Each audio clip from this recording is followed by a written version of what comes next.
Hey everyone, Mr. Skelton here. This is lesson 5 from Unit 3, lines in the coordinate plane.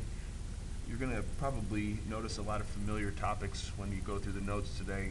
Most of it comes from Algebra 1, so that should be a nice thing because you've seen most of this before. So let's jump right into it. The first thing, number 1, says, what does the graph of a linear equation look like? And I tried to help you out there with an underline. But the graph of a linear equation is a straight line. Okay.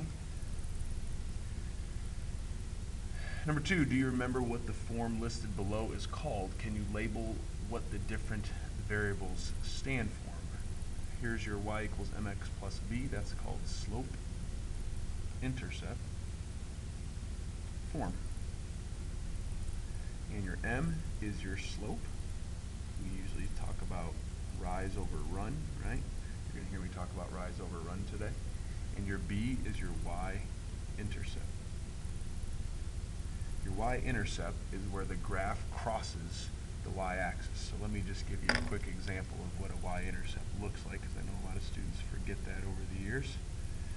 So if I were to just draw this graph in red, this point right there is an example of a y-intercept. This is your y-axis that runs up and down, okay, right here. And so any point that crosses the y-axis is called your y-intercept. That has an ordered pair of 0, comma, and then whatever that number would be. Like this would be 0, 1, for example. All right. So down here, number 3 has 2 examples. It says, do you remember how to graph given in slope-intercept form? So I'm going to do the first one, and then I'm going to have you try the second one. So if I had this problem, the first thing you have to do, I'll kind of write some steps down for you. You always have to plot your y-intercept first. Okay? So when I look at this, this -1 is my y-intercept. And I usually write right next to it that point, 0, -1. And that's what you have to plot first. So 0, -1, which would be right there on my graph. Step 2 is you have to apply your slope. So you have to do your rise over run.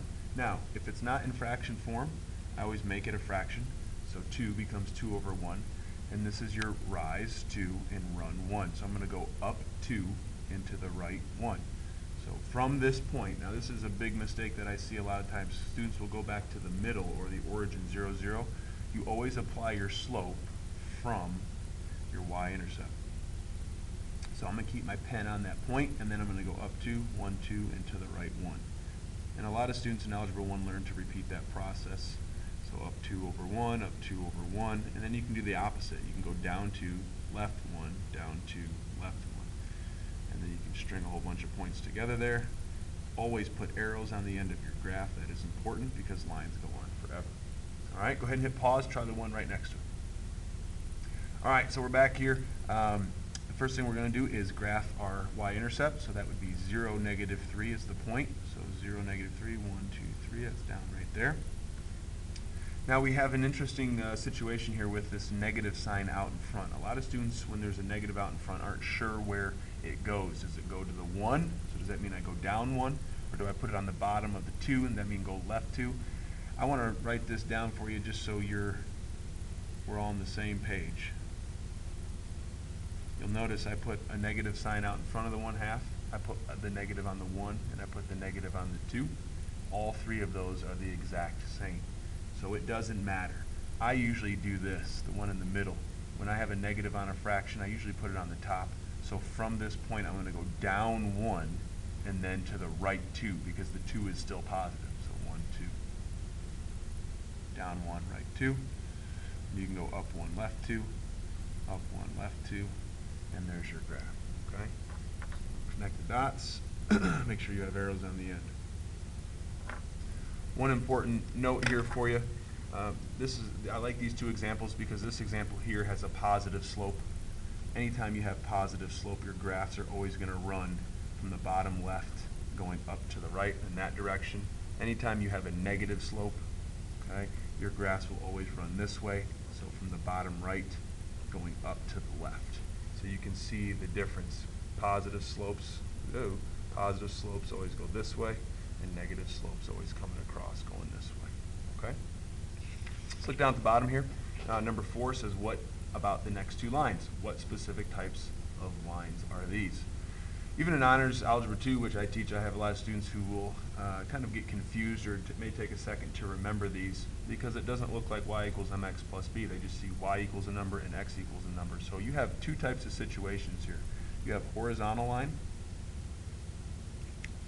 and vertical. Do you know which is which, x or y? If you do, write it right underneath the word horizontal or vertical. I'll give you a second. Horizontal are always your y equals a number graphs. Vertical are always your x equals a number graphs, okay? So on this first example here, y equals -2, all you do to graph this is you go on your y-axis, you go down -2, you put that point there, and your y equals are always horizontal lines, so that's going to come straight across, completely horizontal, okay? Obviously there is no slope here. Okay, horizontal lines have no slope, so no slope. There's no rise over run. It's just a completely horizontal line. Go ahead and hit pause and try this one here and see if you can graph x equals 4. All right, here we go. Let's take a look at x equals 4. So x equals are a number. So it's just x equals a number. It is a completely vertical line. So 1, 2, 3, 4. Put your dot there, and it's a completely vertical line. I screwed this up. Vertical lines have no slope, sorry. Horizontal lines, let me backtrack, have a slope of 0, okay? Have a slope of 0. No slope on the vertical, slope of 0 on horizontal, okay? Flip it over on the back.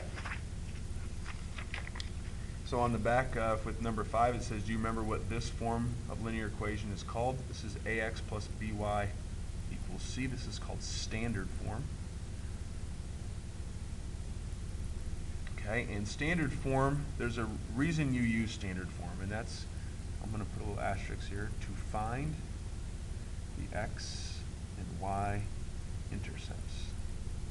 Okay, that's why we use standard form. So I'm going to show you that in this example right here, number 6. Now, I know there's a lot of students here who are going to take this equation, and as soon as they see the directions of graphing, they're going to get y by itself, and they're going to try to do y equals mx plus b. Which is fine. You can do that. There's nothing wrong with that whatsoever. The minus the 2x and then divide by 3 and then get y equals mx plus b. But when you recognize something as standard form, which by the way, you'll notice something's in standard form when the x's and y's are on the same side of the equal sign. You can see right here, right, that they're both on the left-hand side. They follow this form. All right. I use what's called the cover-up method. Okay, cover-up method. And basically what I'm going to do is, one at a time, I'm going to cover up the x values, like here with my finger, cover it up, and I'm going to solve for y. Now when you look at that, solve for y, what would you do? I'm going to use a pencil here so I can erase. You would just divide by 3, right? And what would y equal? Y would equal -6 divided by 3 is -2. Now, the reason I can use the cover-up method, I can't just like pretend that that 2x doesn't exist. I'm actually plugging something in for x to make it disappear. What would that be? It'd be a 0, right? 2 times 0 would make it disappear. So your ordered pair then would be 0 for x, and when you do that, you get a -2 for y. Okay? So I'm going to erase this because I used pencil. Now I'm going to use the cover-up method a second time. You have to do it twice, and now I'm going to cover up the 3y. So now look at what you have. You have 2x equaling -6. Solve for x. Divide by 2, and you get x equals -3. Now again, why am I able to cover up that 3y? Because I plugged a 0 in for y. So now your point is -3 because you got x. Remember, your first coordinate is always your x, and then you had a 0 because you plugged in a 0 for y to make it disappear. And all you have to do is plot these points and then graph them. So 0, -2. So 0, -2 would be here. And that would be your y-intercept, and then x -3, 1, 2, 3, 0. You just connect those two dots, and there's your graph. A lot easier than putting this into y equals mx plus b form. Okay, so that's how you use standard form. You use the cover-up method. Plug a 0 in for x, solve for y. Plug a 0 in for y, and solve for x. get your 2 points. You can see they cross right on the y-axis and x-axis. That's because they give you the x and y intercepts. All right? Moving on, number 7. Do you remember what the form of this linear equation is called? Can you label the different variables, what they stand for? This is called point slope form. And the reason it's called point slope is because you have a point, x1, y1, that's a point, and you have a slope, which is your m. So we call it point slope form, which will help you identify these things right here. So go ahead and hit pause and see if you can fill in these slots, and I'll check back with you. Let's start here with the m. So m is always our slope. Okay, I tried to give you a little hint over here about what these are. So this is your x coordinate of your point, and this is your y coordinate of your point. Okay, a lot of issues usually come up with students not understanding what that x and y are for. Those just stay x and y. You don't plug anything in for them when using point slope form. All you're going to plug in for is the x, x1, the y1, and your slope. Okay? So let's do an example of it. It says write an equation of the line through the point P, here, -1 and 4 with a slope of 3. I always label my points, so I'm going to call this my x1. This is my y1. All right? So it's y minus y1 equals our slope, x minus x1. Now I'm going to fill everything in. Obviously 3 is my slope.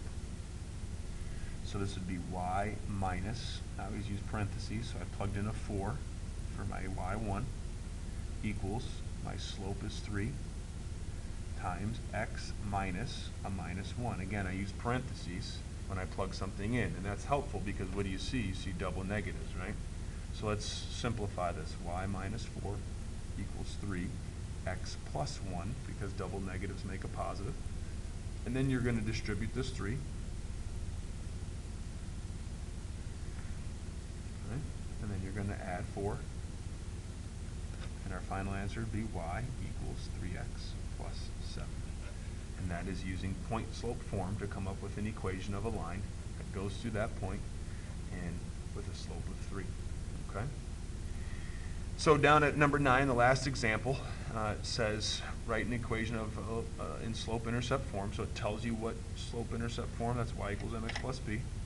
So that's what your final answer has to be in, of a line that passes through these 2 points. Now, what don't they give us here? They don't give us a slope. You have to find the slope. So hopefully you remember, I'm going to write it off to the side here, but to find your slope, you have to use your slope equation. That's your slope equation right there. I'm going to label my points, x1, y1. I'm going to call this one x2 and y2. And again, that just means your first point and second point. These ones just mean, hey, this is the first point listed in the problem. The twos mean this is the second point listed in the problem. So now I'm going to go ahead and find the slope. M equals 4 minus 7 over 3 minus 2. I just plugged in these numbers into the equation. Okay, so 4 minus 7 is -3, 3 minus 2 is 1, so my slope is -3. Okay, so now what you can do is you can use this slope and you can pick any one of these 2 points, and you're basically going to do what we just did up here, right? Look at this problem. 1 point and a slope. I have 1 point and a slope. So go ahead and hit pause and do this problem, and I'll check back with you with the answer. All right, so I'm going to pick 2, 7 as my point and -3 as my slope. I could have easily used 3, 4, and I'm going to get the same exact thing. So y minus y1 equals my slope, x minus x1. So I'm going to have y minus 7, because that's my y1, equals my slope is -3, and x minus 2. I plugged in the 2 because that's my x1 here. Y minus 7 equals -3x plus 6. -3 times -2 is +6. Add 7 to both sides, and I get y equals -3x plus 13. Okay? Now, for the last part of the notes, I'm going to show you just an alternative way to do number 8, which would in turn give you an alternative way to do number 9. I know a lot of students don't like this, which is point slope form. So I'm going to show you a different way to get this same answer using y equals mx plus b, which is something that everybody, I think, knows. Okay? So here's how you would do this problem with not using point slope form, but in fact using y equals mx plus b. I'm going to plug in for my y and my x point, which would look like this. 4, because 4 is my y value, equals my slope is 3, my x value is -1, and I don't know what my b value is. That's what I'm trying to solve for in this specific situation. So I get 4 equals -3 plus b, add 3 to both sides, right? I get b equals 7. 4 plus 3 is 7. My b is my y-intercept. I already know my slope of 3, and if it's y equals mx plus b, and that's what we want our final answer to be in, it's y equals, I know my slope is 3x. I just found my y-intercept to be 7. And you can see I get the same exact answer as I got there. Okay?